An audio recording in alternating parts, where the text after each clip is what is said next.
नमस्कार, स्वागत है आपका। मैं हूं मनीषा गुप्ता। आज बात करेंगे यहाँ पर मेटल्स की, क्योंकि अगर मार्च का महीना देखें तो ज़्यादातर मेटल्स ने यहाँ पर पॉजिटिव रिटर्न्स दिए हैं। फेरस मेटल्स यानी कि आयरन ओर और स्टील को अगर छोड़ दिया जाए, जहाँ पर वीक ऑन वीक तो पॉजिटिव है, लेकिन मार्च के महीने में इन दोनों ही मेटल्स ने यहाँ पर नेगेटिव रिटर्न्स दिए हैं। बेहतरीन रिटर्न्स हमने आते हुए देखा कॉपर, एल्यूमिनियम, जिंक से। और सोने चांदी की अगर बात की जाए तो चांदी ने मार्च के महीने में आउट परफॉर्म किया है पूरे ही मेटल सेक्टर को।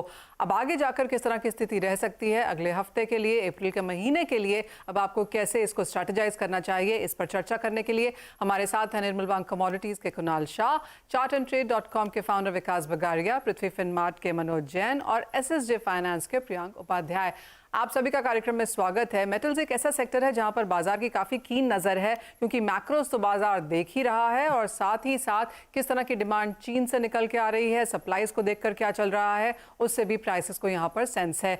कुणाल, कॉपर से पहले शुरुआत कर लेते हैं। और हमने यहां पर 11 महीने के हाईज, 16 महीने के हाईज और चाइना में तो ऑल टाइम हाईज भी बनते हुए देखे। ऑफ कोर्स स्मेल्टर्स को लेकर चिंता है और डिलीवरेबल मेटल जो है उसमें भी 20% का इजाफा है। तो ज्यादातर फंडामेंटल्स यहाँ पर ऑन द पॉजिटिव साइड। जो ये मुनाफा वसूली है, इसे कैसे रीड करें और अप्रैल के महीने के लिए क्या स्ट्रैटेजी बनाए? वेल, अप्रैल के लिए आउटलुक बुलिश ही है बेस मेटल्स में। ये एक ऐसा दौर रहेगा जिसमें थोड़ा बहुत प्रॉफिट टेकिंग आपको देखने मिल रहा है because of the stronger dollar. थोड़ा बहुत डॉलर और स्ट्रॉन्ग हो सकता है। मुझे लगता है 105 के ऊपर डॉलर इंडेक्स नहीं जाना चाहिए, जाएगा तो भी सस्टेन नहीं होगा।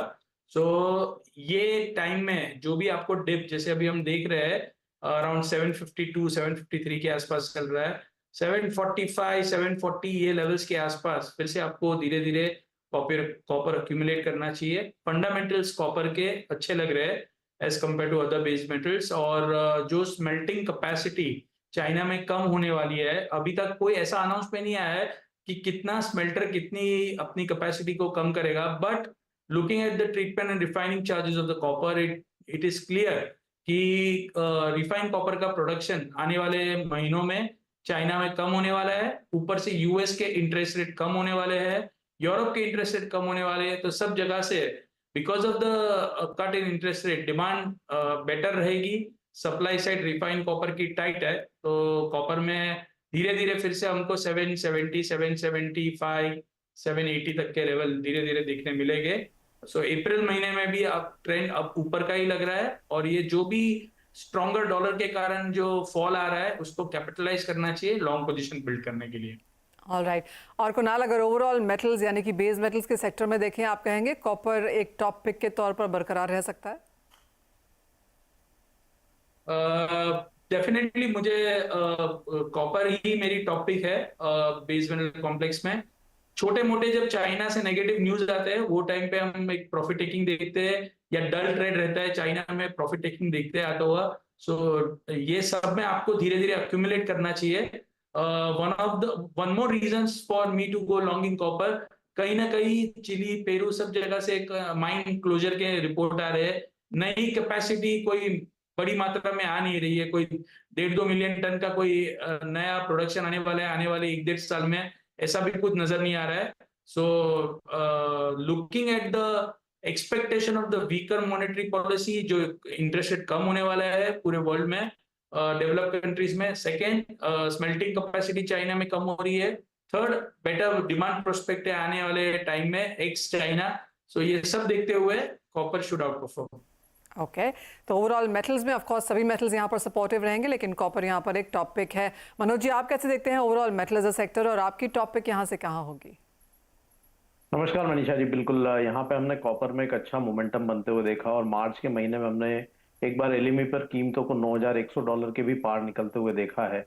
जिस तरह से कुणाल ने फंडामेंटल्स बताए हैं, तो काफी यहाँ पे ये फंडामेंटल्स के तौर पे देखें तो काफी एक स्ट्रॉन्ग जो मोमेंटम बना है स्पेशली कॉपर में, वो आगे भी कंटिन्यू होता हुआ नजर आएगा अप्रैल मंथ में।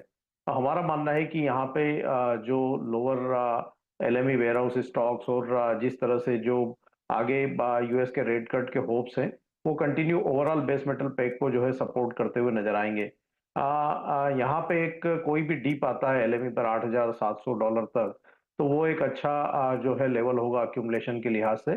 भारतीय बाजारों की अगर बात करें तो जो अप्रैल का एक्टिव कॉन्ट्रैक्ट है, वहाँ 745 के स्तर अगर आते हैं तो वो एक अच्छा लेवल होगा बाइंग के लिहाज से। हमारा मानना है कि 732 के स्टॉप लॉस से 745 के अगर स्तर मिले तो वो एक लॉन्ग के लिए बेहतर जो है लेवल्स होंगे। और ऊपर में अप्रैल मंथ में $9,400 एलएमई और 780 तक के जो स्तर है वो भारतीय बाजारों में देखने को मिल सकते हैं। तो कॉपर में जो स्ट्रॉन्ग मोमेंटम है वो आगे भी कंटिन्यू होता हुआ नजर आएगा।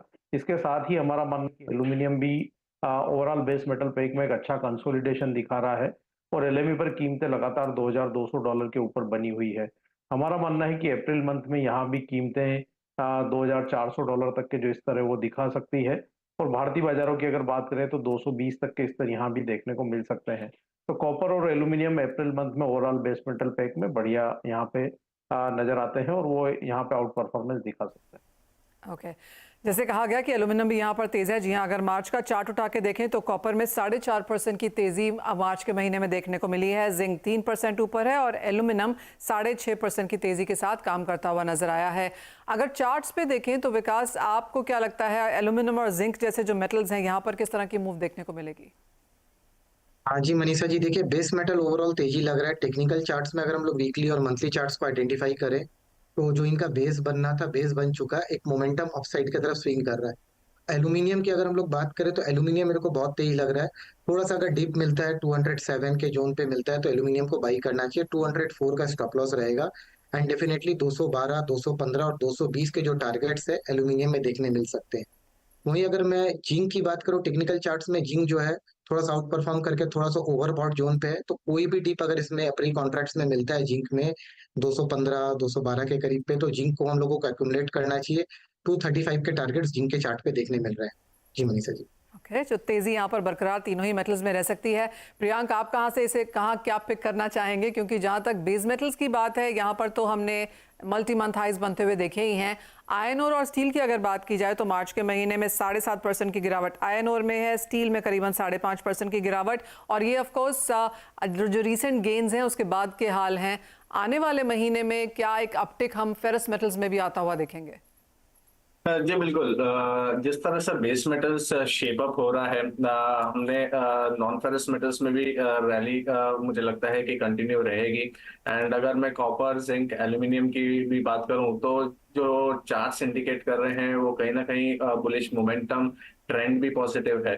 हमने देखा था कि एलएमई कॉपर में जो 8700 का लेवल्स था वो एक ब्रेकआउट लेवल था। ऑलमोस्ट अ ईयर का हम कह सकते हैं कि वो ब्रेकआउट हुआ है और ग्रेजुअली मुझे लगता है कि 9400 से 10,000 levels on LME copper would be achieved in course of months.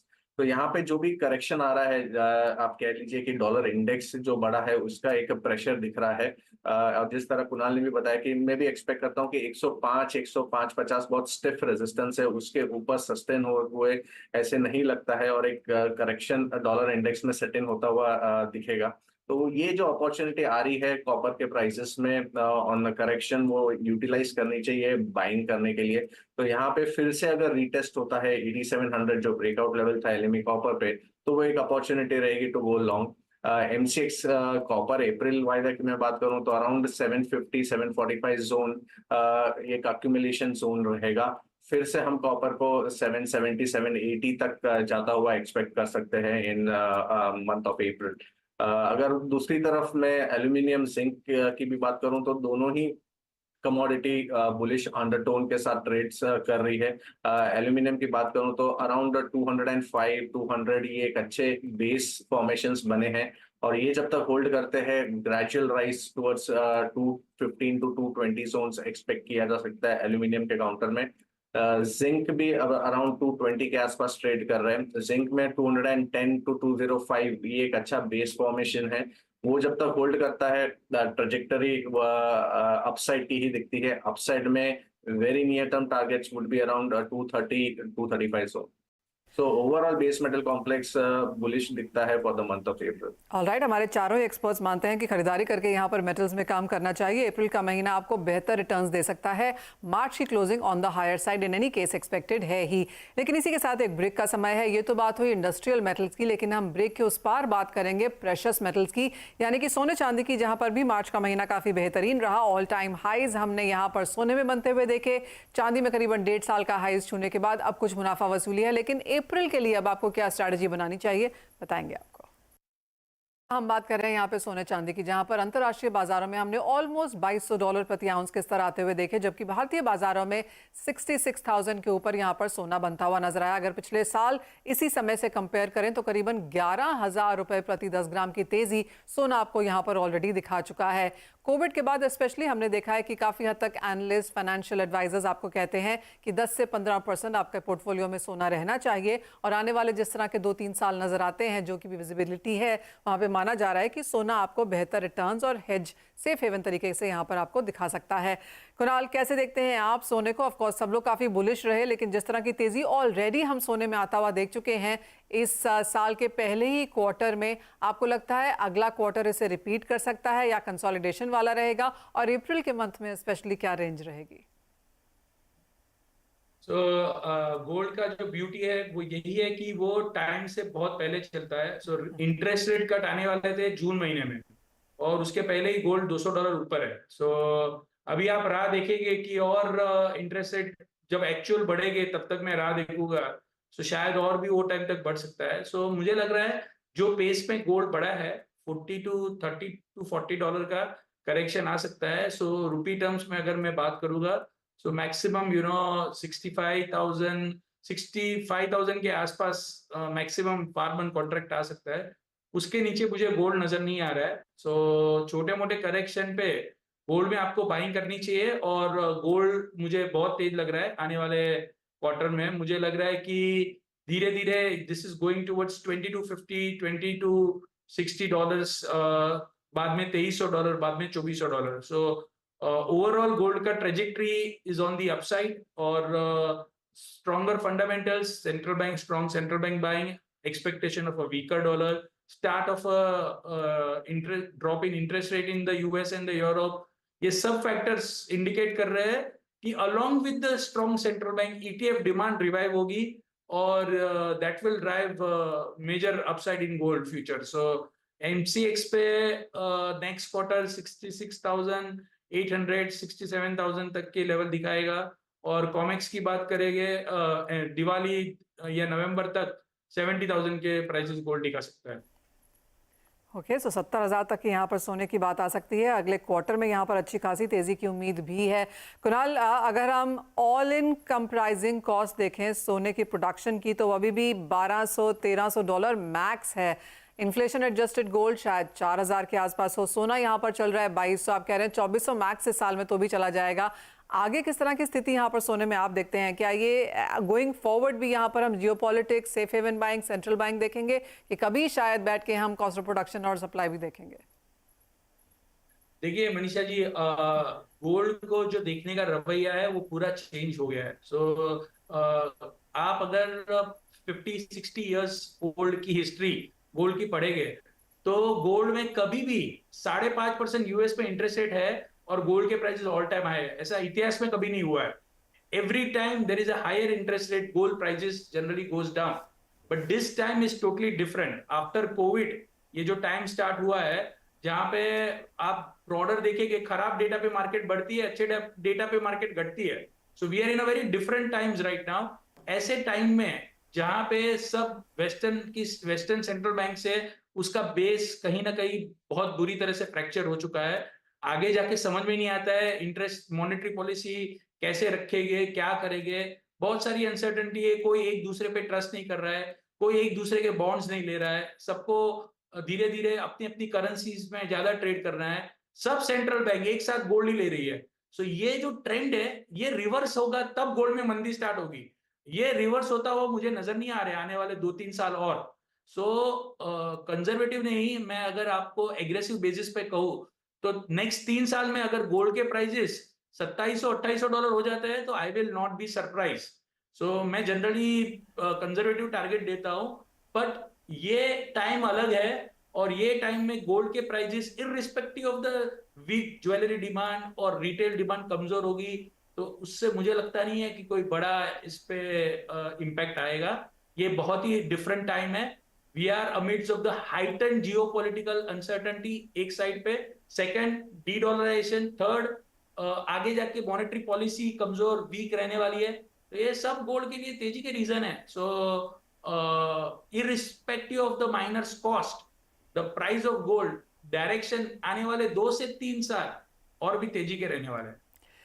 All right, तो अगर आपने सोना खरीदा है तो उसे होल्ड करें और नहीं लिया है तो अब भी ले सकते हैं, क्योंकि अगले 2-3 साल में अच्छे खासे रिटर्न्स की यहाँ पर एक्सपेक्टेशन है। और जो भी सोने के टारगेट्स यहाँ पर फर्स्ट हाफ या सेकंड हाफ के लिए आए थे वो हमने इस कैलेंडर ईयर के फर्स्ट क्वार्टर में ही होते हुए देखे भी हैं। मनोज जी, आप कैसे देखते हैं सोने को? क्या आप भी इक्वली यहाँ पर बुलिश हैं? और किसी ने अगर अब तक नहीं खरीदा तो क्या ये 65,000 के लेवल्स भी खरीदने के लिए ठीक है? सोने के लिए every time is a right time Manisha ji. हम लगातार कहते आए हैं कि सोना जब हम लेते हैं तो महंगा लगता है और 1-2 महीने के बाद हमको लगता है कि नहीं, हमारा निर्णय सही था। और बिल्कुल हमने साल की शुरुआत में ही $2400 तक के लक्ष्य यहाँ पे सोने में सुझाए थे और हम लगभग उसी तरफ बढ़ते हुए नजर आ रहे हैं। ना सिर्फ अगला क्वार्टर, बल्कि अगर हम जिस तरह से कुणाल ने फंडामेंटल्स बताए हैं तो मैं भी उनसे इत्तेफाक रखता हूँ और बिल्कुल उसी डायरेक्शन में हम बढ़ रहे हैं। और एक और बड़ी चीज यहाँ पे फंडामेंटल के लिहाज से ये ऐड करना चाहूंगा कि जो विश्व की जो बड़ी इकोनॉमी है, चाहे वो यूएस हो या यूरोप हो या जापान हो या चाइना हो, सारी जो बड़ी इकोनॉमीज है वो एक बड़े हाई डेट्स पे बैठी हुई है। और उसी की वजह से हम देख रहे हैं कि जो ट्रस्ट इशू है वो लगातार बढ़ता हुआ नजर आया है और ग्लोबल सेंट्रल बैंक की जो बाइंग है वो लगातार बढ़ती हुई नजर आई है। तो ये मोमेंटम आगे भी बरकरार रहेगा, न सिर्फ इस साल में बल्कि आने वाले 2-3 सालों में। और निश्चित रूप से यहाँ पे सोना जो है वो जिस तरह के रिटर्न्स यहाँ पे देता हुआ आया है पिछले 10 सालों में, वो जो है मोमेंटम आगे भी बरकरार रहेगा।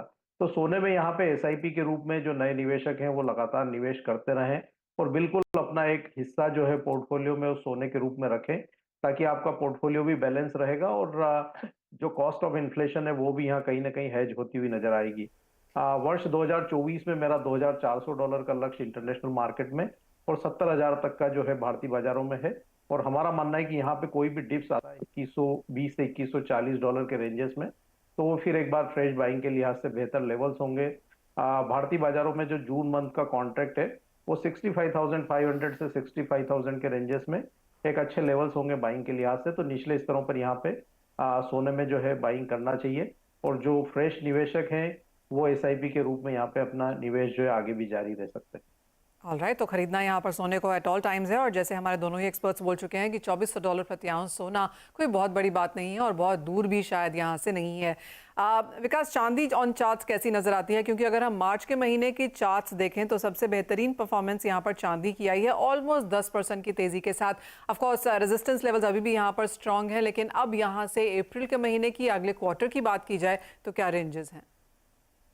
हाँ मनीषा जी, देखिए चांदी जैसे गोल्ड का आउट परफॉर्म कर चुका है इस महीने में, तो डेफिनेटली देखिए चांदी में एक ट्रिपल टॉप का फॉर्मेशन वीकली चार्ट पे दिख रहा है, जहाँ पे 78,000 के पास जाने से ही यहाँ पे इसमें एक सेल ऑफ देखने मिलता है। तो ये थर्ड टाइम हो चुका है। तो थोड़ा कूल ऑफ होने के बाद में, क्योंकि देखिए हर जगह से डिमांड थोड़ा सा आ रहा है और जियो पॉलिटिकल टेंशन है ही, तो मेरे को लगता है कि चांदी थोड़ा सा कॉन्सोलिडेट करके यहाँ से 72,000 73,000 के पास से ये वापस से रिवर्स करेगा। एंड इस बार अगर ये 78,000 को पार कर जाता है तो डेफिनेटली 84,000 85,000 शॉर्ट टर्म टारगेट्स होंगे। एंड लॉन्ग टर्म टारगेट्स के लिए 90,000 के जो चार्ट है वो दिख रहे हैं। मंथली चार्ट पे भी बॉटम बना के ये घूम रहा है। तो ये जो लेवल है 78,000 का, खाली यही चांदी के लिए रेजिस्टेंस प्ले कर रहा है। तो डेफिनेटली ये लेवल्स को पार करते चांदी स्विफ्टली मूव करेगा 90,000 के लिए, मैं सही। तो तेजी यहाँ पर सोने चांदी दोनों में एक्सपेक्टेड है। प्रियंका, आप कैसे देखते हैं? सोने या चांदी में से आप क्या चूज करेंगे और आपके यहाँ पर अब क्या टारगेट्स हैं नेक्स्ट क्वार्टर के लिए? देखिए, दोनों ही प्रेशियस मेटल्स बुलिश अंडरटोन के साथ ट्रेड करेंगे, ऐसा हमारा मानना है फॉर नेक्स्ट क्वार्टर ऑल्सो। अगर मैं रिलेटिवली बात करूं तो चांदी में जो आउट परफॉर्मेंस दिखा है, मुझे लगता है कि वो पेस पकड़ेगा। अगर $26 के ऊपर अगर स्पॉट सिल्वर सस्टेन होता है तो मुझे लगता है कि आउट परफॉर्मेंस सिल्वर में ज्यादा दिखेगी। तो $26 के ऊपर हमारे टारगेट्स अराउंड 34-35 के रहेंगे इन इंटरनेशनल मार्केट्स। अगर घरेलू मार्केट्स की अगर मैं बात करूं तो चांदी में अराउंड 78,000 के लेवल्स है, उसके ऊपर अगर सस्टेन करता है तो स्विफ्टली हम टुवर्ड्स 90-95,000 तक का एक मूव एक्सपेक्ट कर सकते हैं सिल्वर में। अगर मैं गोल्ड की बात करूं तो गोल्ड में जो अभी हम कंसोलिडेशन देख रहे हैं, जो प्रॉफिट टेकिंग 2220 के आसपास से अभी हम 2170 के आसपास ट्रेड कर रहे हैं। यहाँ से मे बी अराउंड $20-30 का अगर करेक्शन आता है, अराउंड 2140 2120 जोन, वो एक फिर से बाइंग जोन रहेगा हमारे लिए। MCX की अगर मैं बात करूं तो 65,300 से लेकर 64,800 जोन, ये एक स्ट्रॉन्ग बेस जोन रहेगा जहां से फिर से बाइंग सपोर्ट दिखता है। एंड गोइंग फॉरवर्ड गोल्ड में targets would be around 2,300 very conservatively, and aggressive targets would be around 2,400 to 2,500 in 1 year's time horizon. तो यहाँ से MCX गोल्ड मुझे लगता है कि कंजर्वेटिवली 70,000 तक जा सकता है, एंड सिल्वर $26 के ऊपर सस्टेन करे तो डेफिनेटली 90-95,000 का जोन हम सिल्वर में एक्सपेक्ट कर सकते हैं। तो तेजी यहाँ पर सोने और चांदी दोनों में बरकरार रह सकती है। चांदी में ऑफ कोर्स मेटल डिमांड को लेकर काफ़ी सारी अटकलें लगाई गई हैं, लेकिन कुणाल, जिस तरह की तेजी हमने बाकी बेस मेटल्स में आते हुए देखी, वैसी सिल्वर में शायद अब तक नहीं आई है। पूरी डेफिसिट है मार्केट में, ये वाली स्टोरी, और साथ ही साथ की बाकी मेटल्स चढ़ेंगे तो यहाँ भी ये चढ़ेगा, लेकिन सोना चढ़ा, बाकी मेटल्स भी चढ़े, लेकिन चांदी थोड़ी सी पिछड़ती हुई। जी, चांदी का पिछड़ने का मेन रीजन है चाइना में बहुत सारे जो आज सिल्वर की जो मेजर डिमांड सोर्स है, that is coming exponential rise in demand is from the solar sector. जो सोलर में फोटोवोल्टाइक सेल्स होते हैं उसमें जो सिल्वर का यूज होता है, और चाइना में बहुत सारे सोलर की कंपनीज ने अपना ऑपरेशन बंद कर दिया है। सो उसके कारण थोड़ा सा आपका जो डिमांड है, डिमांड क्वेश्चन, वो कमजोर हो गया है चांदी का। सो मेरी राय में आप सिल्वर में अगर आप देखेंगे तो जो अंडर परफॉर्मेंस है, it is one of the reason. Second, it is very clear, अगर आप सिल्वर के फंडामेंटल देखेंगे तो इट इज वेरी क्लियर कि इसकी सप्लाई कम है और डिमांड ज्यादा है, और पिछले 2 साल से लगातार डेफिसिट बिल्ट हो रही है। सो जब इतनी क्लियर होती है, everyone knows the fundamental of silver is bullish, तो उसको प्ले आउट होने में टाइम लगता है। जो वॉलेटिलिटी 76 से हमने 69 देगा, 69 से 76 देगा, 76 से 74 देगा। सो ये धीरे धीरे जो बेस है, अभी मुझे नहीं लगता है 69 फिर से आएगा। तो अभी मेरे हिसाब से बेस हो गया 71 का। सो जब फॉल आता है, जब डिप आता है, तब तो आप मिस करिए ही मत। It is heading towards 82-84,000 this year, और फंडामेंटल बहुत ही तेज है। थोड़ा चाइना की ओर से सोलर की डिमांड टाइमिंग के लिए कमजोर है, उसके कारण ये बढ़ नहीं पा रहा है। ओके लेकिन बहुत दूर नहीं वो दिन जहां पर हम यहाँ पे सपोर्ट आता हुआ देखेंगे, क्योंकि नियर टर्म में अगर टारगेट्स अचीव होते हैं तो भारतीय बाजारों में भी वो 78-80,000 के लेवल्स मार्केट्स एक्सपेक्ट कर रहा है अब ना, इसी साल के लिए भी। बहुत शुक्रिया जेंटलमैन हमारे साथ टाइम बिताने के लिए, और बेस मेटल्स और प्रेशस मेटल्स दोनों पर ही अपनी राय देने के लिए, जहां पर आप सबको लगता है कि आगे जाके ये दिन बुलिश रह सकते हैं, एक्यूमुलेशन लेवल्स हैं, तो जो भी चीज़, जो भी कैटेगराइजेशन मेटल्स के अंडर आ रही है वो शायद आगे जाकर बुलिश रह सकती है। तो होल्ड करें, खरीदें, एक्यूमुलेट करें, ये व्यू हमारे एक्सपर्ट्स की तरफ से। बहुत शुक्रिया आप सभी का, और इसी के साथ मुझे दीजिए इजाज़त, लेकिन आप बने रहिए CNBC आवाज़ पर।